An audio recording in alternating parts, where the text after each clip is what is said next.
Good morning, ladies and gentlemen. Today we have Mr. Becky and Mr. Harman from Lighthouse U10. Gentlemen, welcome to Lighthouse Safe Space. Thank you, Mr. Mbuli. Thank you, Tema. Great to be here. It's a pleasure to have you guys. Guys, please tell us more about U10 before we go to Joburg Ride itself and the purpose of Joburg Ride. Yeah, so U10 Victoria was opened their doors in February this year, and what a privilege to partner with the bigger U10 organization. U10 is existing for 27 years now. Very successful program down in Cape Town. It's 2 or 3 years now in Johannesburg. And we are working with the homeless for many, many years in Victoria. And why redesign the wheel when we can just partner with an organization like U10? It's an incredible journey out of homelessness, Becky, and people get restored, healed, repurposed, found out who they are, their true identity, and then it's a pathway through recovery, rehabilitation, work readiness, skills development, all the way to complete sobriety and independence. Independence means own accommodation, own income, and what a blessing being part of a journey like this and helping people. Yeah. It's a truly an amazing experience to experience. Having to start somewhere at phase one, then ending up being employed. Like I am paid here and I'm employed here at U10 Pretoria, and it's such an amazing experience. From attending the program of homelessness, helping others. So that I can become much better and better others' lives also. It's such an amazing experience. So thank you, Mr. Arman. Awesome. Thank you. Gentlemen, it's an honor to have both of you here tonight. Please, let's talk Joburg Ride 97 kilometers. What's the motivation behind Joburg Ride for both of you guys? What does it mean? And what's the purpose behind it? Yeah, so I've entered for the race, and then I thought, why not making it count? And it didn't take me long, a few seconds, to think of somebody that's as crazy as I am that will just do anything. And it proved himself by my thoughts correct when he asked him. He said, yes, he will do it. He didn't even know how far. He's been last time on a bicycle when he was 12 years old. But he just says, yes, I will do it. And then from there we start. And yeah. So that's how it ends up being entered, both of us, and we're doing it now for awareness ride. Wow, that's amazing. So, gentlemen, despite having different backgrounds in endurance sports, with Beggy being a competitive runner, transitioning to cycling, and Mr. Harman being a casual cyclist, what sparked your partnership and motivated you to take on this challenge together? And how do you think this diverse experience will contribute to your success in the ride? Yeah, I think by having that never give up heart, and for me, I don't give up easily, and I like challenges.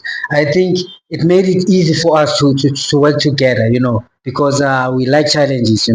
We like winning in everything that we do. Win is our thing. So I think that made it easy for us to work together, and yeah. Also helping others.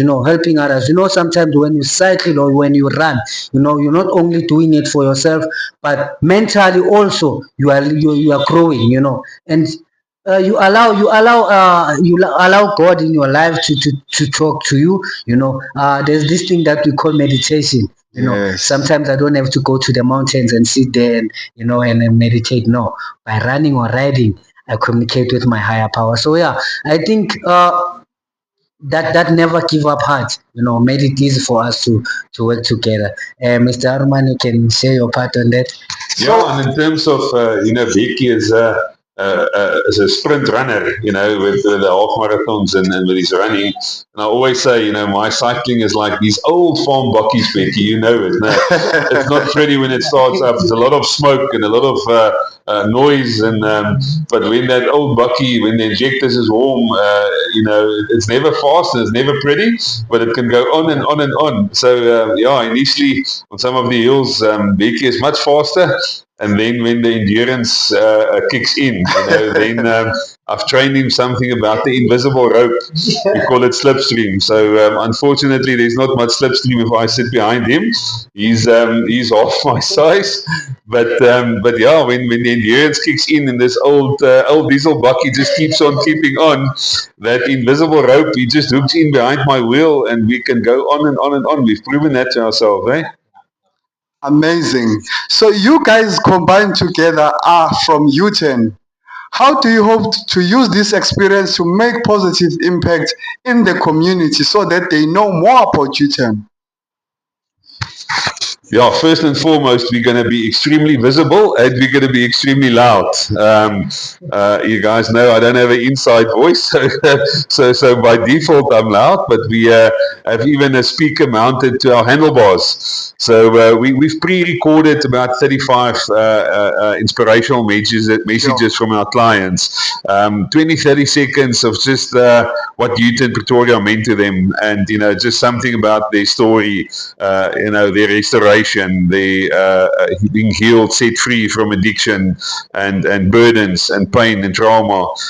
So we're gonna play that, and we're gonna have a few snippets of our worship here. So we're gonna be loud. We will draw attention, and then we're getting our cycling shirts this afternoon, all Youth in green with Youth in now in Pretoria. A lot of brand awareness on that, and then we even had flags behind, a water pipe modification there, Becky? So, but it's working well, and we have some nice boards behind our bicycles that's carrying the message. So yeah, it's about being visible, sharing with people at the water points. We will make sure we draw some attention to us. Yeah, I like what Mr. Herman just said now, sharing the message, spreading out the message, of how we overcome homelessness. I think when what we're doing right now, we're not only doing it for only Lighthouse, but we're doing it for everyone who's homeless out there, even though those other organizations, so that they may be recognized, of helping one another out there. So yeah, thank you very much. Actually, Mr. Harman, what we are doing, it's so amazing. I'm really proud of ourselves. Yeah, it's incredible. And then we also, while we're doing the awareness, we have we make use the opportunity to also do a fundraiser, because we need a lot of funds here. We're doing 5,000-6,000 meals a month. We 1,600-1,700 showers. It's shower gel. It's gas. It's there's so many expenses here. So we even give the opportunity where we say pledge to sponsor us for a rand value per kilometer that we're going to ride. So if you can give us 1 rand per kilometer, it means it's 97 rand. Come on, it's not even a proper burger and a Coke that you need to cut out of your month expense, And if you can sponsor us a bit more, so there is a pledge for that. So it's even a fundraiser, and as it stands, we're close to 450 rand per kilometer. So it means for every kilometer that we complete, there will be 450 rand into our bank account. So thank you to everybody who's helping and supporting, and there's still time. There's still 2 days before the race. We hope more people will sponsor us. Gentlemen, you're doing such amazing work. I was about to ask that question. I'm going to ask it anyway. Can you tell us more about the fundraising and the goal for this event? How much money have you raised so far? How do you plan to use that money to support the organization that you're from, U10 Lighthouse in Pretoria?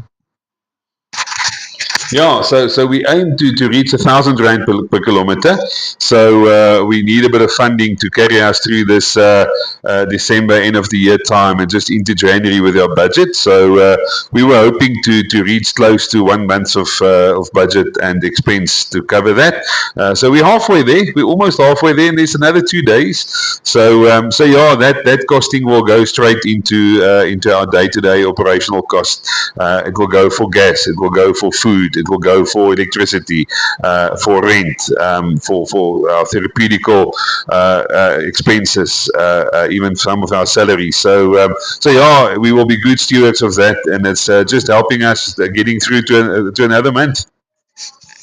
Sure, gentlemen. This question goes to both of you. Now, What message do you have for our viewers who might be watching and those who will be there in the race, who are interested in supporting the fundraiser efforts or cheering you on during the race? I think my message is we're sitting there comfortable in these couches, but we're not going to sit here for long. Indeed. My message to everybody listening here is getting off the couch. We're spending too much time on the couches. Let's get off the couches and let's get out there. Let's be active. Let's take our families for a walk. Let's take the dogs for a walk. Let's start running. Let's start cycling. Let's start being looking after our bodies and it helps so much mentally. You spoke about it, and I know, the cycling is my best time. So many downloads, so many Holy Spirit moments. There's so many things that I've implemented here at our center that was birthed while I was, just a bit of oxygen and blood flow through my body. God is good in that moment. It's quiet time with the Lord as well. And yeah, even when we're cycling, it's ministry moments there. But also then, to come to, when you get off the couch, it's not just running and cycling, it's being involved. Start seeing people around you, start seeing homeless people, start seeing those that's less fortunate. And Jesus is all about being relational. Start focusing on relationships, speaking to people, getting to know people. Just even the recycler in your suburb, just ask him his name. And the next time you call him on his name and you see what that do to his dignity and self-worth. It's just somebody knows my name, somebody remembers my name, and I'm important enough that somebody can speak to me. You cannot speak to him from your couch. Getting off the couches is my message. And how Mr. Harman make this look easy, I don't know, but I'm not that person who knows how to communicate with people. But since I've started to be next Mr. Harman, when we're riding, it's like, hello, that thing. You become alive also. You become alive and you focus on what you're doing. At the same time, you realize that I'm not only doing this for myself. I'm doing this to make people happy. Sometimes when you greet someone and he was stressed, my brother, he's thinking of a lot of things in his mind. But when you just wave and say hello, you just make her day. You just make a day. Even those negative thoughts were there. You will just realize that no, there was someone who recognized me. There's someone who appreciated me. That gives someone a person life. So I would say get up, show up, and do whatever you are capable of. In our African language we say which means you won't get it when you are sitting on your couch or in your corner. Sometimes we tend to be more comfortable too much. Sometimes we need to put ourselves in uncomfortable situations so that we can learn more and prepare our minds of what is coming. I always say God operates in our discomfort. So when we are comfortable, we're doing things in our own strength. When we are pushed beyond our comfort, then it's that time when God takes over and we can do incredible things for Him. So I'm saying, get off the couch and seek discomfort. We will experience some discomfort on Sunday. I see they say 34, 35 degrees, so it's going to be hot, and there will be some discomfort, but there will be a lot of joy, and the goodness of the Lord will go before us. Thank you. Gentlemen, thank you for being here. It's always such an honor to have an inspiration of your kind, guys. People who are working, being the hand of God and helping others. It's such a nice thing to have people who are doing something for others, not just for themselves, but making sure that our community has someone to reach to. Thank you, gentlemen, for being here and allowing us to have you tonight. Thank you. Thank you. Thank you.